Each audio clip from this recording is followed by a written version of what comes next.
Eita glória, povo de Deus, povo abençoado, seja muito bem-vindo ao nosso canal para mais um devocional diário. Hoje trazendo uma temática assim que muitos não gostam, muitos não estão familiarizados, mas é palavra de Deus que gera em nós salvação, vida eterna, libertação.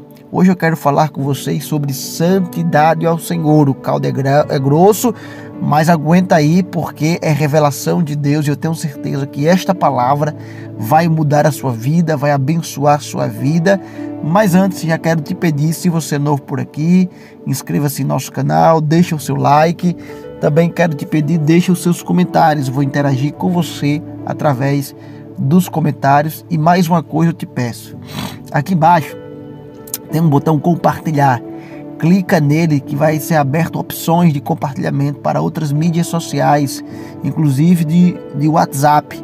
No WhatsApp você compartilha com os grupos dos irmãos, dos familiares, enfim, compartilha esta palavra em nome de Jesus. Pois bem, em Levítico, capítulo de número 10, versículo de número 10, está escrito o que o Senhor disse: para fazer diferença entre o santo e o profano, entre o imundo e o limpo.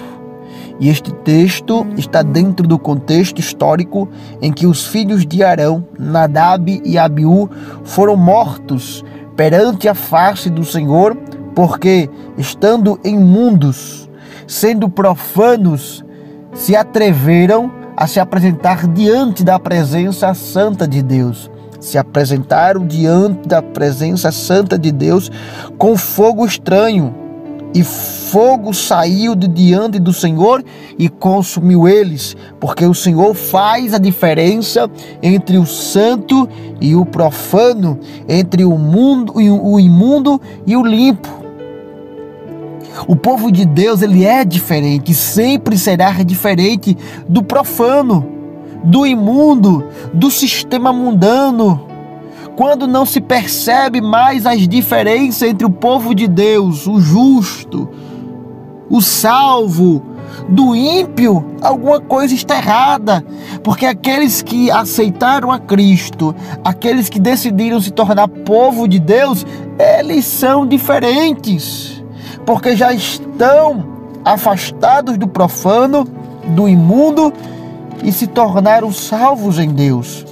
Em Levítico, capítulo de número 20, no versículo de número 26, o Senhor diz assim: e ser-me-eis santos, porque eu, o Senhor, sou santo. E ele diz mais: e separai-vos dos povos, para ser de meus.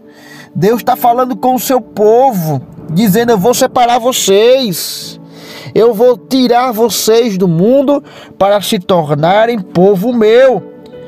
Vocês serão santos, porque eu sou santo. O Senhor Deus separa o seu povo para viver em santidade. Somos separados dos costumes dos povos, somos separados das nações ímpias, do povo ímpio, para se tornar um povo santo diante de Deus. Deus nos chamou para nos separar, para sermos santos, sermos separados do mundo.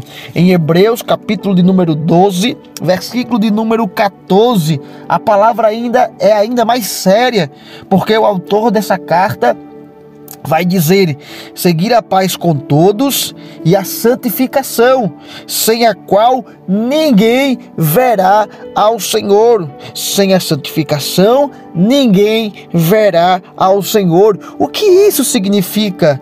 Isso quer dizer que sem santificação não há salvação. Não temos como pensar em salvação se não tivermos uma vida santa, se não passarmos pelo processo de santificação. É por isso que o apóstolo Pedro, na sua primeira epístola universal, ele resgata o texto veterotestamentário lá de Levítico e vai dizer no capítulo 1 e no versículo de número 15: mas como é santo aquele que vos chamou, sede vós também santos em toda a vossa maneira de viver, porquanto escrito está: sede santos, porque eu sou santo.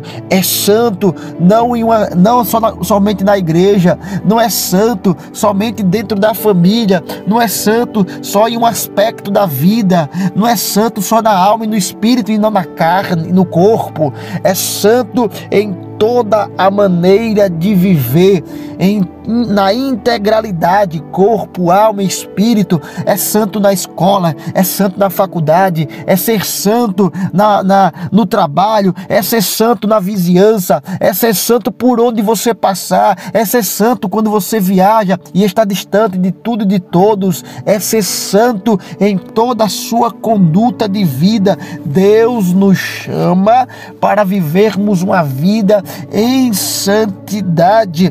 É por isso que o apóstolo João, ele vai dizer que não devemos amar ao mundo, e o apóstolo Paulo vai complementar esse texto dizendo que não devemos tomar a forma do mundo. E não vos conformeis com este mundo, mas transformai-vos pela renovação do vosso entendimento. Devemos ser transformados pela renovação do nosso entendimento quando adquirimos a mente de Cristo, quando vivemos de acordo com a vontade de Cristo, quando vamos para os termos hebraicos desse termo santidade ou ser santo, nós encontramos, por exemplo, na literatura hebraica, o verbo kadash. O verbo kadash que fala justamente daquilo que é separado para o profano. Nós também ainda encontramos o termo substantivo kodosh, que tem um sentido de santidade. E esse termo ele é aplicado justamente para designar a santidade de Deus por meio do seu ministério, do seu poder. E isso fala do caráter de Deus, que é totalmente bom e não há espaço para maldade. Na literatura hebraica ainda tem um termo kadosh, que é um adjetivo, e isso fala daquilo que é santo, aquilo que é santo, o que é intrinsecamente santo, sagrado, que é totalmente consagrado por meio de rito ou de um ato público. Temos ainda também o substantivo mikdash, que fala daquilo que é utilizado no Antigo Testamento quase exclusivamente para se referir, por exemplo, ao tabernáculo, ao templo, e essa referência ao local como um local santo que foi separado para Deus. Fato é que esses termos, eles denotam justamente o desejo de Deus de tornar algo santo, de consagrar a vida, o local, que tudo nosso seja consagrado a Deus. Ei, o nosso carro, sabia que nosso carro deve ser consagrado a Deus como algo santo? O nosso leito, a nossa casa, a nossa vida, o ministério, a igreja, um instrumento que é utilizado na igreja para adorar o Senhor, seja o microfone, seja os instrumentos musicais, tudo deve ser consagrado, santificado para a glória e a majestade de Deus. Quando falamos ainda em santidade, temos que esclarecer que existem pelo menos 3 estágios de santificação. 3 estágios de santificação. O primeiro estágio é a santificação inicial.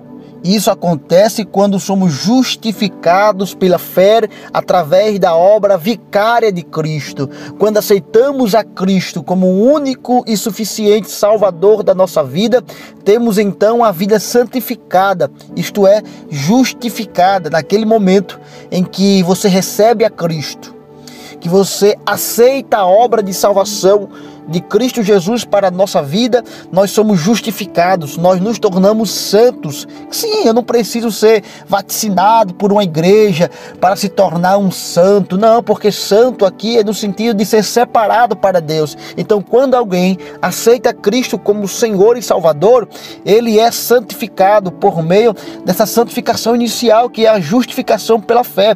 E esta justificação pela fé não significa que, uma vez justificado, o crente pode fazer o que bem entender. Isso não tem a ver com ser salvo para sempre, e aí eu posso viver no pecado, posso continuar vivendo a vida no erro. Pelo contrário, se eu fui justificado, então vou procurar viver uma vida santa diante de Deus. Essa justificação pela fé, ela, como já vimos, é imediata, ela é instantânea. No entanto, uma vez justificado, o crente ele deve manter a sua vida de comunhão com Deus e desenvolver a santificação contínua ou progressiva, que é o segundo estágio da santificação.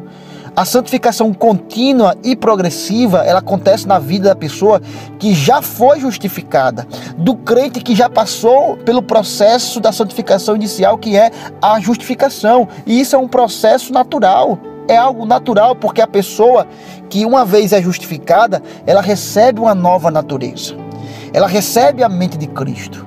Ela busca tornar-se uma pessoa que vai viver distante do pecado. Ela vai viver uma vida voluntária, distante do pecado. Ela vai lutar contra a velha natureza. Ela agora recebeu uma nova natureza e vai lutar contra essa velha natureza. Ela vai buscar viver um novo homem, um novo ser, uma nova natureza, é uma nova criatura. Porque mesmo recebendo uma nova natureza, aquela velha natureza, aquele velho homem continua lá. Por isso que o crente deve vigiar, deve orar, deve alimentar o Espírito para viver diante da presença do Senhor. Por fim, nós temos o último estágio da santificação, que é a santificação final. É quando o crente, ele que foi justificado e está buscando viver uma vida de santificação, isto é, buscando, se esforçando para se afastar do pecado e viver para Deus, ele consegue alcançar o estado pleno e perfeito, isto é, quando a velha natureza ela for finalmente removida e mortificada. E isso vai acontecer no arrebatamento da igreja, né? Os que morreram em Cristo ressuscitarão primeiro, depois nós, os que ficarmos vivos, seremos arrebatados. E como Paulo explicou aos Coríntios, nesse momento que a trombeta soar, o que é corruptível se revestirá de incorruptibilidade, e o que é mortal se revestirá de imortalidade. Teremos então um corpo transformado. Teremos essa velha natureza arrancada de vez e um corpo glorificado, plenamente santo, como Adão teve no início de todas as coisas. E então seremos santos em sua maneira plena, sem pecado, sem natureza velha, sem natureza pecaminosa, somente a natureza para adorar e glorificar o nome do Senhor. Que Deus em Cristo Jesus vos abençoe.